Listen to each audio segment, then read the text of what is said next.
Hello, I'm Claire and I'm here to help you fine-tune your dance technique.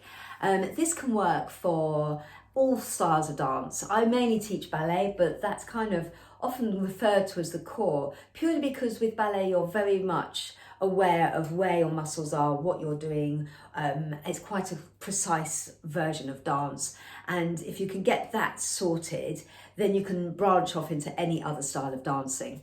If you haven't got that sorted, it's very hard. If you've started in another style of dancing that's maybe much more relaxed, it's a little bit more of a challenge to then master ballet, but it's not impossible. Anyway, so what we're going to do is we're talking about weight placement today. Now that's actually pretty important just in life, because when you're moving from A to B, you're going to have to transfer your weight from one leg to the other, otherwise you're not going to be able to move.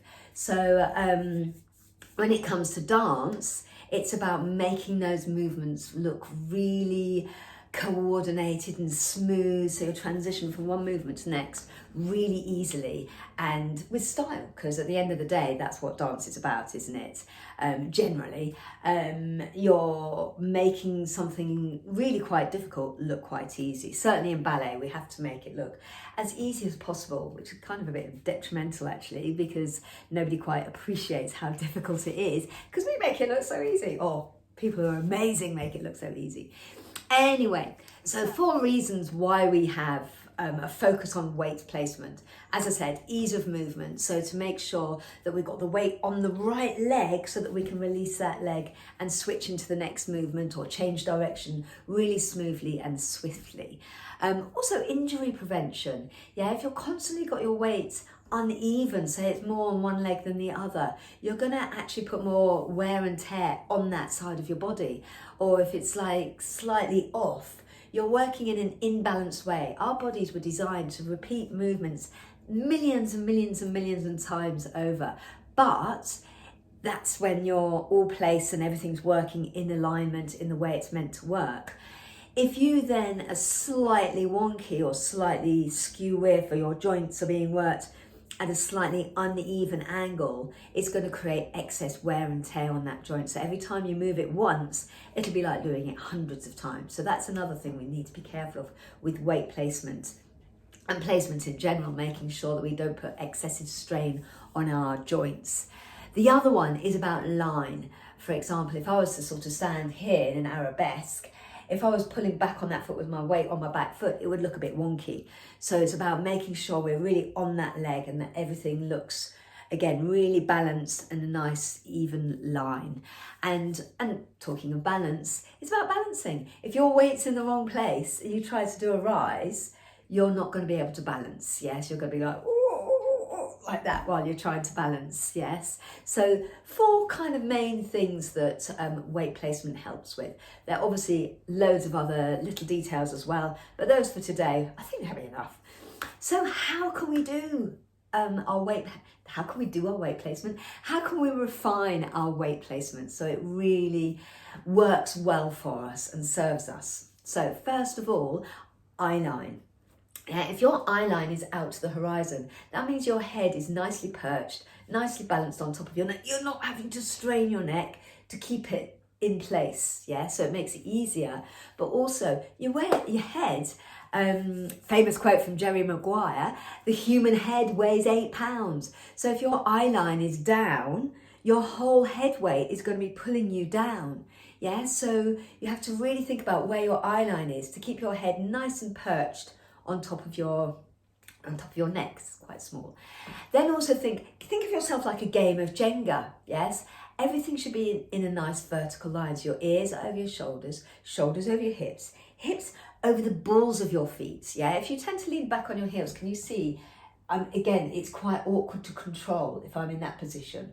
Whereas if I'm here with my weight over the balls of my feet, I'm really balanced and it'll be easier to switch from one direction to another. The other one is thinking about where your belly button is when you're thinking about being on one leg or the other leg. So think about your belly button being right over that leg so that your balance is right on that leg. And that way you'll then be able to lift your other leg nice and easily, okay? Or do whatever you want to do with your other leg, frappes or rond de jambe or anything, okay? So really think about where your belly button is, which leg it's on, where it is. And again, keeping that weight on the balls of your feet.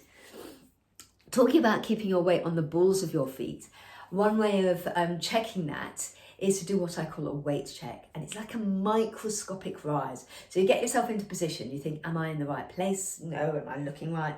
Am I even on each leg? Sometimes it's good to have a little sway from side to side and think, yeah, that's kind of central. It's like, imagine you've got like a plumb line, you know what builders use, it's like a piece of lead on a string. Imagine you've got that running through your center, so you're absolutely even on both feet. But then do a tiny, like I mean literally millimeter rise, just to make sure your weight is on the balls of your feet.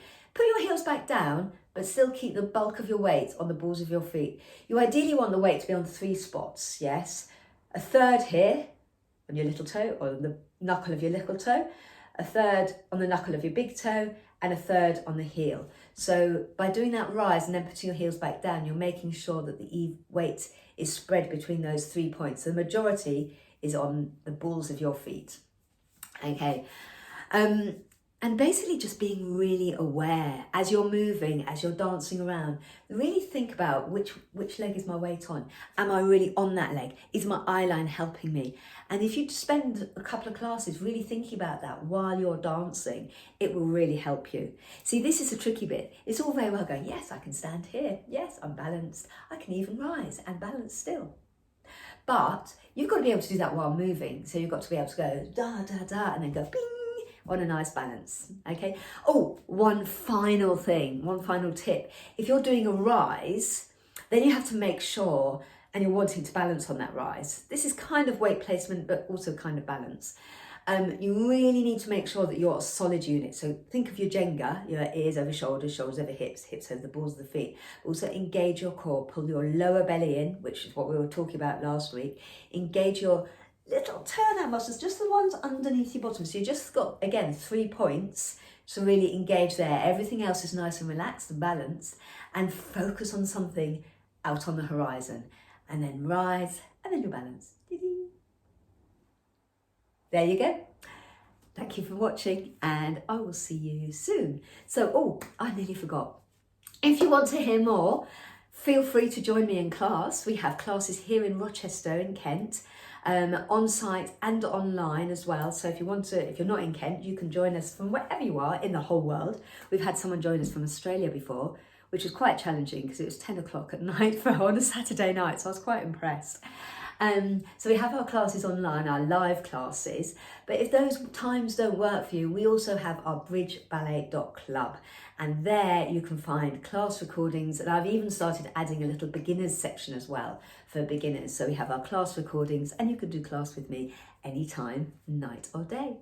See you later. Take care. Don't forget to subscribe. Don't forget to like and share.